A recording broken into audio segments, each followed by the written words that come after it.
As I talk to investors, another area of concern I hear a lot about involves private credit. And last month we Yes. saw the subprime auto lender Tricolor Holdings collapse along with the car parts manufacturer First Brands. And then we had Jamie Dimon, the CEO of JPMorgan Chase, saying quite memorably now that there could be cockroaches in the economy. These couldn't just be Yes. sort of singular events. There could be more. How did you interpret what Jamie Dimon said after the collapse of those two institutions? Well, to be clear what Jamie was saying, he wasn't saying Tricolor is a cockroach. He was saying that when you see one or two, there tend to be a lot more out there.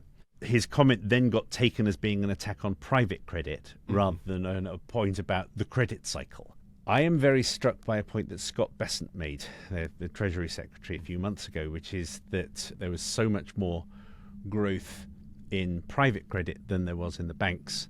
And he took that as meaning that the banks were being too heavily regulated and that they should be regulated as lightly as private credit. And by the same logic, it is exactly as plausible to say that that is because private credit isn't being regulated enough and should be regulated as tightly as the banks. We don't know exactly how systemic the big private credit issuers are and whether indirectly we will eventually get to such a point. I'm not predicting 2008 again.